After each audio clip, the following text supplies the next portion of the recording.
Talk with the Finance Doctor. And a gentleman, I'm turning this call over. He is the one and only Finance Doctor, has a PhD in Finance and Economics and over 26 years experience. So it brings me a pleasure to turn this over to none other than Dr. Craig Bythewood. Dr. Bythewood, are you on the line? Yes, yes, yes, I am Miss Tasha M. Dyer, aka the Trade Whisperer. Thank you very much for introducing me. And I'd like to welcome everyone to our January 12th edition of A Talk with the Finance Doctor, your RX for Forex. Please excuse my voice. I coached a game tonight for those Fighting Lady Wildcats of Wharton High School. 13 wins, 3 losses, just saying. And of course, it's all coaching, has nothing to do with the talent of the girls whatsoever. So welcome to A Talk with the Finance Doctor, your RX for Forex. And for the benefit of those of you that are 111ers, this is a call that we titled A Talk with the Finance Doctor on purpose. We chose the prepositional phrase with to recognize the fact that this is a dialogue, this is a conversation. This is an opportunity for you to walk in the beauty of the fact that personal finance is the only area of our society where the only people that provide you information about the personal financial products that you use are the very same people that sell you those products. So what a wonderful blessing we have to be able to have a conversation where you can ask questions, you can make comments, you can go through scenarios where 26 years of exposure to finance and economics can put us in a position of strength, because any answer I give you will be what's best for you. And as I have been saying for 26 plus years, I am not anti-institution. I am pro-household. So welcome to A Talk with the Finance Doctor, your RX for Forex. So I jumped right in our first Talk with the Finance Doctor and went right into my agenda. So in honor of the fact that it is 2021 and it is the year of transformation, I'd like to pause and see if anybody has any questions, comments, or testimonies to begin our call. Questions, comments, testimonies. Well, I'd like to talk tonight, and again, for those of you that are new, your questions always take precedent over my agenda. So if a question pops in your head, if there's a divine download of something that needs to be said, you interrupt me immediately. And I meant to mention this as well. On this call, we walk in the power of the unmuted microphone. So if you have a question, please make that diagonal red line disappear from your microphone and ask the question. So one of the things that I have heard mentioned multiple times over the past 3 or 4 days is some reference to credit cards. And most of the times in which I've heard it over the last 3 or 4 days, it's been a reference to a college student where you have someone who walks on a campus and they get credit cards. And the 4th time I heard it was obviously tonight with C. Thomas Gambrell. I'm going to apologize, you all. I'm doing the best I can with my voice.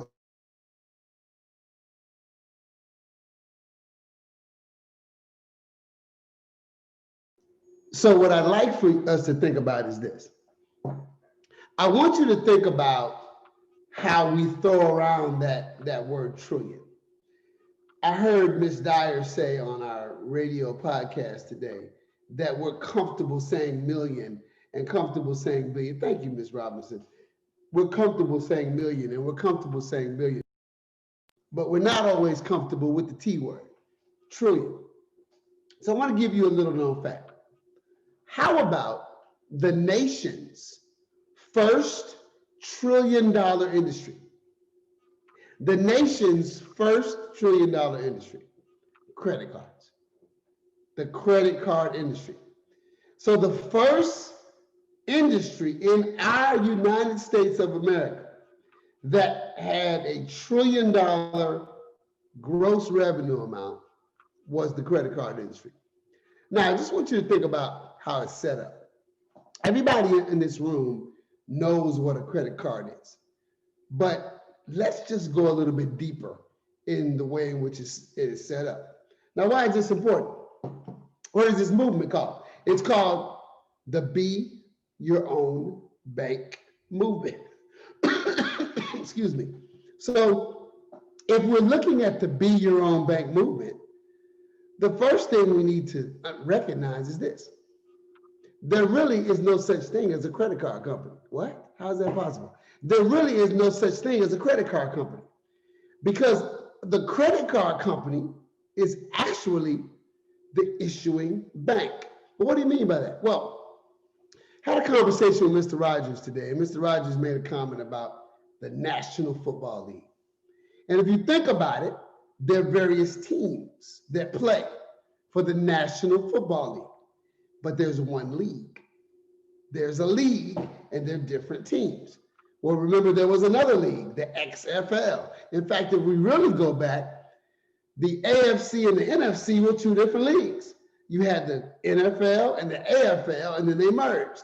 So right there, that's three different leagues, but all had teams. So from a credit card perspective, I want to use this analogy for you to think about what is a credit card processor. A credit card processor is like a league of credit cards.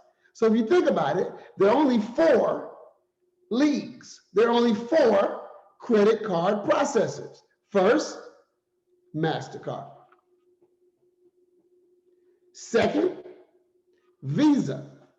I wonder how many of you are old school enough to remember that the first bank to come out with a credit card was Bank of America. And when Bank of America came up with the credit card, they called it Bank Americard. Then they started making more money on the processing side than they were on the credit card side. So they took Bank of America, or Bank Americard, and they changed it to Visa. So Visa is the processor that came from the old school Bank of America / Bank of America. I'm just curious, how many of you old school enough to remember that? Put in the chat a 555 if you remember that. Y'all are smart. I wouldn't have put a 555 either, because that means you're old like me. Thank you, Rodney Johnson. You know what that means, right, Rodney Johnson? That means you and I would be the 2 old dudes in the club. I'm just saying. So there are 4 credit card processors. There's MasterCard, there's Visa, there's Discover, and there's American Express. Now, American Express is its own financial institution. Discover is its own institution. Since you guys want to play this history game, since y'all were so mean and calling me the old man in the club, here's another piece of history. Sears, the Sears and Roebuck Company. So I know Sears is no longer with us, but Sears was one of the nation's first really successful department stores. And so Sears decided that they were going to make their own credit card so they could use it for store charges. So they decided not to call their Sears credit card Sears, because they wanted to have a different name. So they called it Discover. So Discover is literally Sears and Roebuck's credit card company that now does its own thing. So let's go back to my point. My point is that there are 4 leagues: MasterCard, Visa, Discover, and American Express. But those are not the credit card companies. Those are just the processors. Those are just the processors. Now I want you to do me a favor. Go to your wallet or your purse right now. Go to your Gucci wallet or your Yves Saint Laurent. Did he say Yves Saint Laurent? Go to your purse or wallet and I want you to pull out a credit card, any credit card, with the exception of Discover or American Express. When you pull out that credit card, there's somebody's name written on the front of that card. That's the team. It could be your credit union. It could be your bank. It may have a cute name like First National or First Legacy or Indigo. But if you look up that name, you'll find that it is a bank. So my point to you is a credit card is nothing more than a card that is issued by a bank. Now, if we're really going to understand the significance of a credit card, yes? If we're really going to understand the significance of the credit card industry, let's pause for a second and let's make a distinction between two types of cards. And one of the reasons why we're making this distinction is because there can be one card that plays both roles. So one of the distinctions we've already made, credit card. The second distinction is debit card, credit card, debit card. And again, there can be a card issued by your bank given to you that has both functions. So let's just briefly make sure we understand the difference. Debit simply means it is inside of your bank account. You take that card, you swipe it, and then whatever amount that you're paying is going to come out of that bank account and go toward whatever purchase that is. That is a debit function. Now, I know I called it debit card before, but you can use a debit card as debit or credit. I hit that in a second, but I want you to understand the distinction between the function of debit. The money is in the account and it will immediately go out of that account. Now, here's what credit is. And understand that historically, credit cards existed before debit cards. So here's the model of the credit card. I'm going to give you an opportunity to have what is called a credit limit. And that credit limit is going to dictate how much you can spend on this card. So you take this credit card, you go to the merchant, and you purchase something. Now, what I'm going to do, bank, I am going to pay that merchant. Then after I pay that merchant, now you don't owe that merchant. You've got your merchandise and you're doing your thing, but you owe me. You have to pay me. So what I'm going to do, credit card customer, is in 30 days, I'm going to send you a bill. And that bill is going to have the total amount that you spent, which is called your balance. So now it is my expectation that I want you to pay that balance, or I've got a better idea. I'm going to give you the opportunity to pay a very small amount. And we're going to call that small amount your minimum payment. And as long as you make that minimum payment, credit card customer, your account will stay active. Now, doesn't that just sound like that's what you want with your credit card experience? I want my credit card to be active. All you have to do is pay that minimum payment and it will be active. Now, quick review. Debit is sitting in an account. You swipe the card and the money immediately goes from your account to the merchant. Credit, you use a similar card, and in some situations the same card. You pay the merchant, the bank pays the merchant, now you owe the bank, and instead of having to pay how much you have spent over a 30-day period, all you have to do is pay the minimum payment. Now, I set all of that up just so I could make this point. Here's a piece of data for you. If you have a credit, actually, time out. Let's make a deeper point. What is the name of this movement again? Be your own bank. What are we teaching you? To empower yourselves. So think about this. Think about this.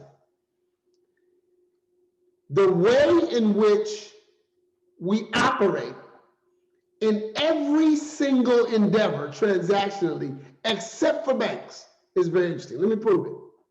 Right now, I want each one of you will not have to speak. This is a personal exercise, but I do want you to participate. Every single one of you has credit cards in your wallet or purse right now. I want you to think about them. Think about them right now. Think about their color, think about their name. Just think about them, because I'm going to ask you a question that I only want you to answer to yourself.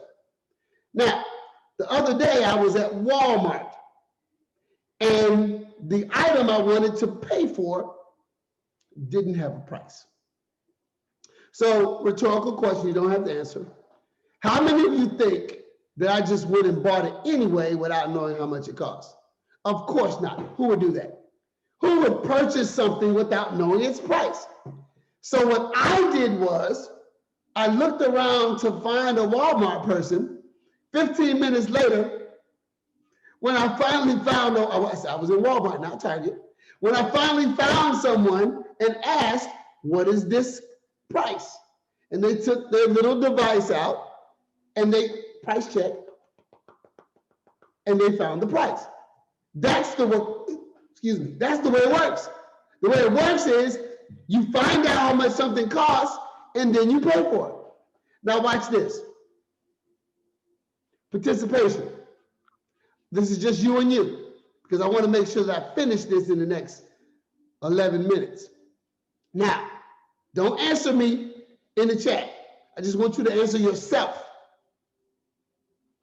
Each one of the credit cards that you have in your wallet or purse, each one of them, I want you to think about them. If you have 3, think about all 3. If you have 9, think about all 9. If you have 2, think about all 2. I want you to tell you right now, without looking up anything, without looking at paperwork, without finding a folder, without going on your computer, I want you to tell me what the interest rate is. I want you to tell you what the interest rate is on each one of those cards. Exactly. Look at the confidence on my face. Look at how sure I am that the majority of you knew 0 of the interest rates. So you wouldn't go in Walmart and buy something without a price, but you would make a decision to purchase money, because that's what you're doing with a credit card. You're purchasing money, but you don't even know how much it costs. So if there's one credit card in your wallet, if there's one credit card in your purse, and you don't know what the interest rate is, then the point that I just made is accurate. So back to my original point. If you have a credit card, and let's say that it has an interest rate of 18.9%. 18.9%. Now, a little background of the background of the background. The reason why I'm using 18.9 in this example is because when I started teaching credit cards, I was in my 20s.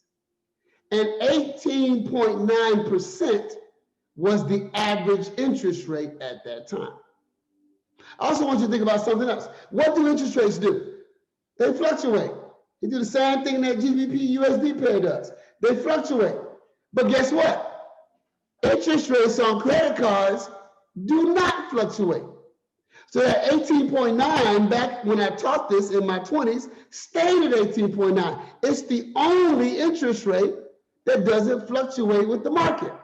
Now, if you take $2,000 and you put it on an 18.9% credit card, if you take $2,000 and you put it on an 18.9% credit card, and you make the minimum payment every single month. I only gave you 3 variables. $2,000, 18.9% interest rate. Make the minimum payment. This is how long it will take you to pay off that $2,000 if you make the minimum payment every single month. This is not a participation. I'm joking. This is how long it will take you to pay off that $2,000 if you make the minimum payment every single month. It will take you this many years. 22 years. 22 years. But this is my favorite part about this example, hear me, from my 20s. In this example, if you make the minimum payment and if you pay off that $2,000, you will have given the bank. I thought we were talking about credit card companies. We are. Credit card companies and banks are the same. That's why we want to be our own bank. So if you paid that $2,000 off, you would have paid the credit card company $10,000. So that means you borrowed $2,000 and you gave them an $8,000 tip. Now, my favorite part about this example is this. I'm not in my 20s anymore. Maybe I look like it, but I'm not in my 20s anymore. So the average credit card interest rate is no longer 18.9%. Now it's 29.9%. So of course, credit cards were the nation's first trillion-dollar industry. But the part that I want us to understand as we financially educate and impact 1 million people is that these are the fine prints of the credit card. Now, everything I just said is stated. It's all there, but it's in that little gray print that you can barely read, that we don't read anyway. You come on. Also, I'm the only one. You get that envelope, you feel that little hardness right there, you pull out the card, and all of that data, you trash it, but you really should be recycling it, carbon footprint. But bottom line is we don't read that stuff. So we need to understand the fact that as we continue to be our own bank, this is a forum for us to discuss the way in which banks put us in positions where they can get economic gain, and that's okay. We're not mad at the bank. How many people are paid by the bank? What we want to do is change the game.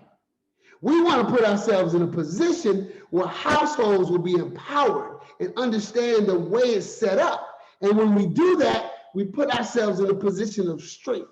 And guess what the banks will do? They'll just adjust. There's always going to be mechanisms for us to transactionally make money. Institutions aren't going anywhere. And think about this. Although credit cards were the nation's first trillion-dollar industry, that is what is referred to as a retail arm of the bank, meaning when you look at the entire bank, 17% of what they do is retail, 17%. So they're making their money. That's not the issue. The issue is we want to empower ourselves by understanding that when we send our kids to college without this understanding of how it works, then we put them in a position where they can fall prey to this. But that'll never happen to your family because we've learned this tonight. Questions, comments, testimonies about credit cards. Questions, comments, testimonies. Yes. The Bible says, wisdom is the principal thing, but with all thy getting, get an understanding. I am so grateful for the understanding that we are getting. We never dreamed in 1,000 years, and I can speak for everybody, every rectangle, that to learn the skill of trading, that all that we're learning on these calls and through you would ever be a part of just learning to trade on the foreign market. I am so excited about the opportunity, the privilege, and the responsibility to be my own bank. Yes. We thank God. If we had 10,000 tongues, We couldn't thank God enough for the information that we're receiving. If we're not successful in this, it certainly is not your fault, Mr. Rogers, Miss Dyer, not your fault whatsoever, neither Mr. Gambros. Thank you so much. Thank you for that, Ms. Brownlee. And how about those Cleveland Browns? Questions, comments, testimonies? Go, Brownies, go. Questions, comments, testimonies about credit cards. Now, here's the thing. We're not done with this. I have more to say about this. But this is just a nice little introduction motivated by the fact that I just heard this concept of falling prey to credit cards way too many times over the past 4 days that I knew we were supposed to talk about this. Yes. Dr. B, Yes. Happy New Year. Happy New Year to you as well, Ms. Goodwin. This is, oh, you know who I am. Okay. So look, I didn't know that about Sears. I had no idea at all. I never, ever heard that. Or Bank of America. So I really learned something new today. Excellent. I had no idea. Yeah. So thank you for that. You're very welcome. Learn something new every day. Every day. Any other questions, comments, or testimonies? Okay, this will conclude a talk with the finance doctor. Any final comments from my colleagues? Absolutely, absolutely, absolutely. So let me go ahead and get the wow out of the way. But you know, this is phenomenal tonight, phenomenal. But I just want to close out to everyone that, you know, be your own bank. When we say financially educated and impacted, that's literally what we mean. That statement was not just something that we threw together. That's not something, it was deliberate because we're here to pay it forward. We're here to serve. And that is literally what we do.